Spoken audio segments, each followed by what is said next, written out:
Hello दोस्तों, स्वागत है आपका लर्न मोर एजुकेशन के इस टैली क्लास में। दोस्तों, आज की क्लास में हम लोग सीखने वाले हैं कि कैसे हम टैली के अंदर कंपनी क्रिएट करेंगे, किस तरीके से हम किसी भी कंपनी में चेंजेस करेंगे, यानी कंपनी को ऑल्टर करना। देन हम सीखेंगे कंपनी को डिलीट करना। ये सारी चीज़ें हम आज की क्लास में कवर करने वाले हैं। सो दोस्तों, सबसे पहले आप क्या कीजिए, टैली को ओपन कर लीजिए। आप जैसे देख पा रहे होंगे मैंने टैली प्राइम को ओपन किया है। आप इस पर जैसे डबल क्लिक करेंगे आपका टैली प्राइम ओपन हो जाएगा और कुछ इस तरीके से दिखेगा। दोस्तों, मान लीजिए अगर मैंने लाइसेंस लिया है तो ये फीचर मेरे से नहीं पूछेगा और वो डायरेक्ट हमारा ओपन हो जाएगा।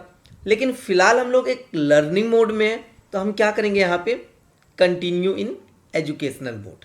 आप कंटिन्यू इन एजुकेशनल मोड पे क्लिक कीजिए।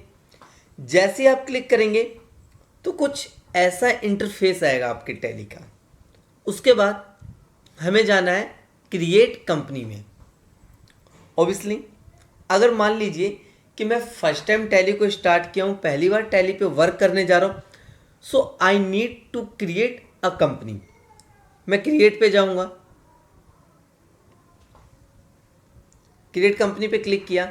जैसे मैंने क्लिक किया तो ये कुछ इस तरीके से एक इंटरफेस आएगा फॉर्म टाइप का, यानी आपको यहाँ पे अपने कंपनी से रिलेटेड जो भी डिटेल्स है वो एंटर करनी होगी। सो दोस्तों, आप सबसे पहले देखिए यहाँ पे है आपका company data path. Company data path को थोड़ा सा मैं समझा देता हूँ। देखिए, इसका मतलब है ये वो लोकेशन की बात कर रहा है जहाँ पे आपका टैली का डेटा जाके स्टोर होगा, यानी ये कंपनी आपके कंप्यूटर में किस लोकेशन पे जाके सेव होने वाली है, ये उसका पाथ है, उसका एड्रेस है। आप इसे अपने ज़रूरत के अकॉर्डिंग किसी भी जगह सेव कर सकते हैं। सो गाइस, आगे बढ़ते हैं। सबसे पहले हमें क्या करना है, यहाँ पे अपने कंपनी का नाम टाइप करना है। जैसे मैंने अपनी कंपनी का नाम टाइप किया, लर्न मोर कंप्यूटर एजुकेशन। दोस्तों, ये मैंने कंपनी का नाम टाइप कर दिया। नाउ जैसे मैं एंटर करूंगा तो ये आपसे पूछ रहा है कि भाई आपने की जो कंपनी है उसका नाम है learn more computer education, mail किस नाम से आएगा आपकी कंपनी का? मैंने कहा यार ऑब्वियसली मेरी कंपनी का मेल भी लर्न मोर कंप्यूटर एजुकेशन के नाम से आना चाहिए। इसका मतलब समझिए, कई बार क्या होता है, हमारी कंपनी का नाम कुछ होता है लेकिन जो हमारा मेल है वो किसी अनदर नाम से आता है। जैसे सपोज कीजिए कंपनी का नाम है जगदम्बे प्लास्टिक और मेल आ रहा है सुरेश लाला जी के नाम से। ऐसा देखा होगा आप लोगों ने, तो ये यही जानना चाहता है टैली आपसे। बट फिलहाल ऐसा कुछ नहीं है, तो हम यहाँ पे सेम रखने मतलब जो है रखेंगे। देन हम यहाँ कंपनी का एड्रेस डालने वाले। जैसे मैंने बोला कि मैन मुबारकपुर सूखी नहर फ्रंट ऑफ राशन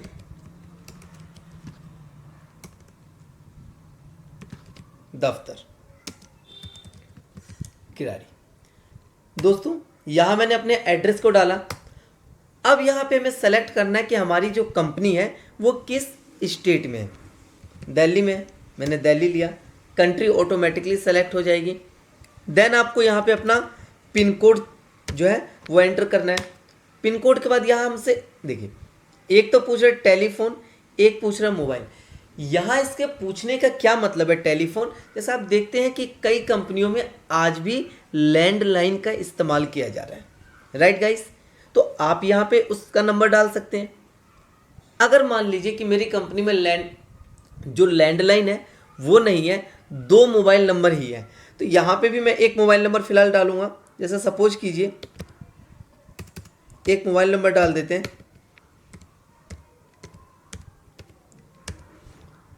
क्लियर है गाइस? फिर ये बोल रहा मोबाइल नंबर, यहाँ भी मैं मोबाइल नंबर ही डालूंगा। यानी इसका मतलब क्या हुआ कि अब हम लोग जो है 2 अलग अलग मोबाइल नंबर के यहाँ एंटर कर सकते हैं। दोस्तों, एक बात का खास ख्याल रखना है आपको कि आप जो भी डिटेल यहाँ फिल करेंगे ना, यही डिटेल आप आपके बिल पे भी प्रिंट होके आएगा। जब आप अपने किसी पार्टी को अपना बिल दोगे ना, तो यही वो डिटेल वहाँ पे भी प्रिंट होके आएगा। सो गाइस, बढ़ते हैं। यहाँ मैं एक नंबर डाल दे रहा हूँ, ये नंबर डाल दिया मैंने। अब आता है हमारे फैक्स का नंबर। देखिए फैक्स क्या है, ये एक प्रिंटर का एड्रेस होता है जिसको हम लोग यहाँ पे फैक्स नंबर डालेंगे। जैसे आप फैक्स नंबर डालेंगे तो क्या होगा, आपका जो टैली है वो लिंक नहीं होगा फैक्स से। अगर आप ये सोच रहे हैं कि जैसे आप यहाँ फैक्स नंबर डालेंगे तो आपका जो टैली है वो लिंक हो जाएगा उस फैक्स से, तो इसका बिल्कुल मतलब नहीं है। बट यहाँ पे आप अपने फैक्स नंबर को डाल सकते हैं अगर आपकी कंपनी में फैक्स अवेलेबल है तो। अगर नहीं है तो इसे ब्लैंक छोड़ के आगे बढ़ जाइए। पर मान लेते कि मेरी कंपनी में है, तो मैंने यहाँ फैक्स नंबर डाला और आगे बढ़ गया। अब ईमेल, तो मैं यहाँ पे अपने कंपनी का ईमेल डालूंगा गाइस, learnmore.kiradi@gmail.com। अब यहाँ पे अपनी कंपनी का वेबसाइट डालिए, अगर है तो www.learnmoreeducation.com। फिर आता है आपका फाइनेंशियल ईयर जो है आपका।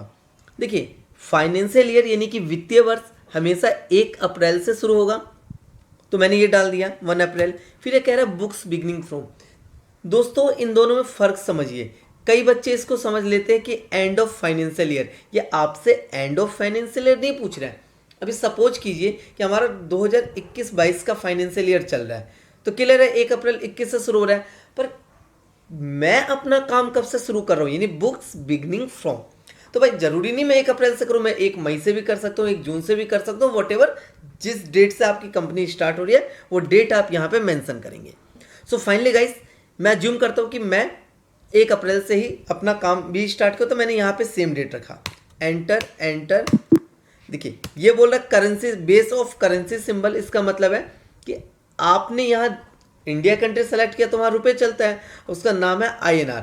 लेकिन अगर मान लीजिए आपने यहाँ किसी अनदर कंट्री को सेलेक्ट किया होता तो ये उसके करेंसी सिंबल और उसका नाम दिखाता। सो दोस्त, ये मैंने एक्सेप्ट कर दिया है और हमारी कंपनी हो गई है क्रिएट। कुछ ऐसा इंटरफेस आएगा जब आप अपने टैली को के अंदर कंपनी क्रिएट कर लेंगे या किसी पहले से क्रिएट कंपनी को ओपन करते तो। सो गाइस, ये हो गया हमारा। पर मान लेते हैं कि मुझे अपनी कंपनी में कुछ बदलाव करना है। मैंने बोला कि यार हमारा एक कॉन्टैक्ट नंबर है जो कि चेंज हो गया है, तो अब मुझे भी तो अपने बिल पे वो चेंज करना होगा, कंपनी के अंदर चेंज करना होगा ना। तो उसके लिए हमें अपने कंपनी को ऑल्टर करना है। सो दोस्तों, ऑल्टर के लिए आप जाएंगे कंपनी पे, या आप ऑल्ट के साथ के को भी प्रेस कर सकते हैं। आप कंपनी पे जाइए, कंपनी पे जाने के बाद यहाँ ऑल्टर का ऑप्शन है, ऑल्टर किया हमने और वटेवर जो भी नंबर चेंज हुआ, मैंने कहा भाई नया नंबर लाया है हमने, सो ये नंबर मैंने डाला। अब आप देखेंगे तो ये हो गया हमारी कंपनी ऑल्टर। क्लियर है गाइस? एक बात याद रखिएगा, एक्सेल में एस्केप का बटन और बैक स्पेस का इस्तेमाल हम लोग पीछे जाने के लिए करते हैं और टैब और एंटर का इस्तेमाल आगे आने के लिए करते हैं। ऑल्टर करना सीखा हमने।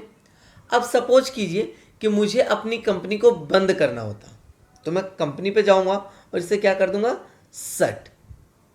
कंपनी हमारी क्लोज हो जाएगी।